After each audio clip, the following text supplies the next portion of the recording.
కాలభైరవుడు అనేది భగవాన్ శివుని యొక్క భయంకరమైన రూపం.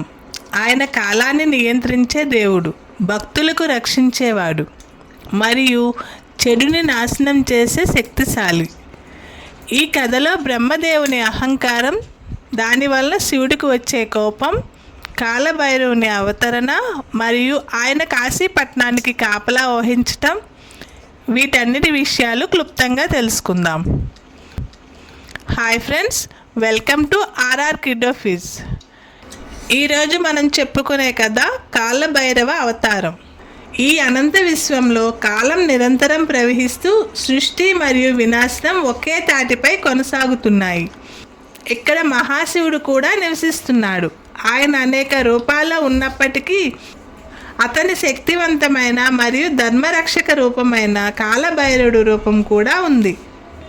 ఒకరోజు బ్రహ్మదేవుడు తన సింహాసనంపై కూర్చొని తన సృష్టిని గర్వంతో చూస్తూ ఆనందపడుతున్నాడు. ఈ విశ్వం నా సృష్టి. నా జ్ఞానం లేకుండా ఏదీ ఉనికిలోకి రాదు. నేను సృష్టికర్త. నా శక్తికి సాటి లేదు.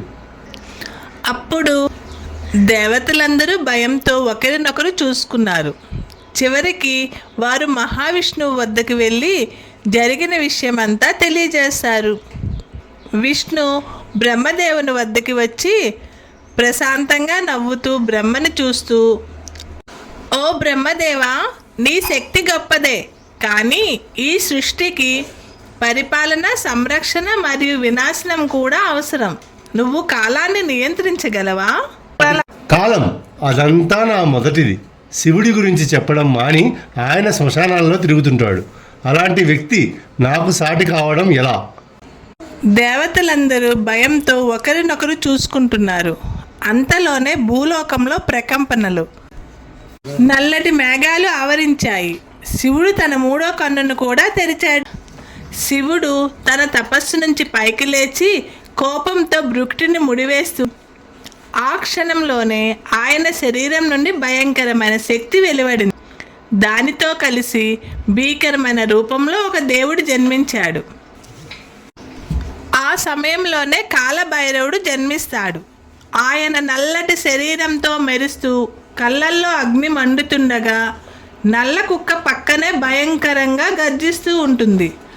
ఆయన చేతిలో ఉన్న త్రిశూలం ప్రకాశిస్తుంటుంది.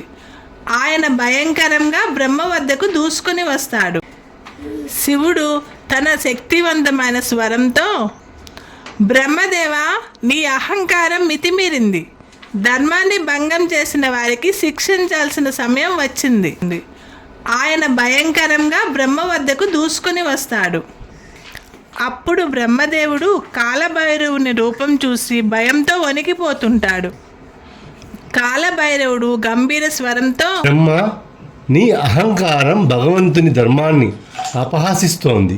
నీవు నీ గర్వంతో ఉన్నావు, కానీ నీ అహంకారాన్ని తరిమేయాల్సిన సమయం వచ్చింది. బ్రహ్మదేవుడు కలవరపడుతూ, ఓ మహాదేవ, నన్ను క్షమించండి. నాకు తెలిసే ఈ తప్పు చేశాను. నాలో ఉన్న గర్వాన్ని నేను తగ్గించుకుంటున్నాను. నన్ను క్షమించండి అంటూ వేడుకుంటాడు. అయినా కాలభైరవుడు ఒక్క క్షణం కూడా ఆలోచించకుండా తన త్రిశూలంతో బ్రహ్మదేవుని 5వ తలను తెగగొడతాడు. విశ్వం కంపించిపోతుంది. దేవతలందరూ భయంతో శివుని ప్రార్థిస్తారు. ఓ మహాదేవ, మమ్మల్ని రక్షించండి అంటూ వేడుకుంటారు. బ్రహ్మ శిరస్సును ఖండించినందుకు కాలభైరవుడు బ్రహ్మహత్య పాపానికి గురవుతాడు. ఆయన చేతిలో బ్రహ్మతల అతుక్కుపోతుంది లేదు. ఆ తల ఆయన నుండి తొలగిపోవడం లేదు. ఆయన భూమిపై విహరిస్తూ తపస్సు చేస్తూ విమోచనం కోసం ప్రయాణం మొదలు పెడతాడు. ఇది నా కర్మ. నేను ధర్మాన్ని రక్షించడానికి బ్రహ్మను శిక్షించాను, కానీ నేను బ్రహ్మహత్య పాపాన్ని భరించాలి. దీనికి విమోచనం ఎక్కడ దొరుకుతుంది అంటూ కాలభైరవుడు అనేక పుణ్యక్షేత్రాలను సందర్శిస్తాడు. కానీ ఆయన చేతికి ఉన్న బ్రహ్మతల తొలగటం లేదు.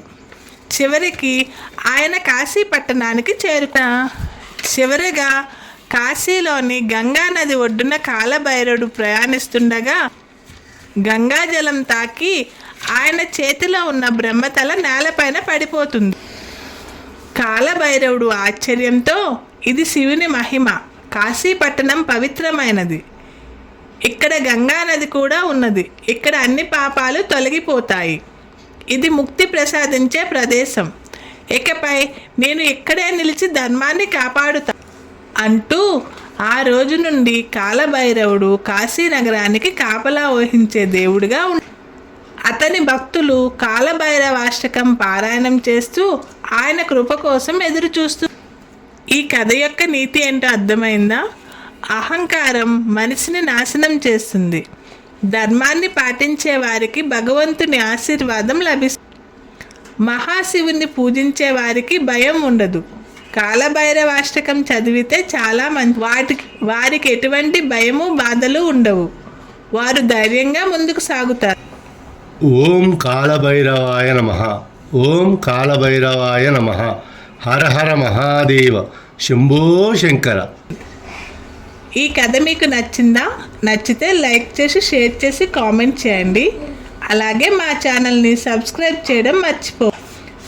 అలా నొక్కడం వల్ల మా నుంచి వచ్చే మరిన్ని వీడియోస్ యొక్క నోటిఫికేషన్ మీకు అందుతుంది. Thanks for watching.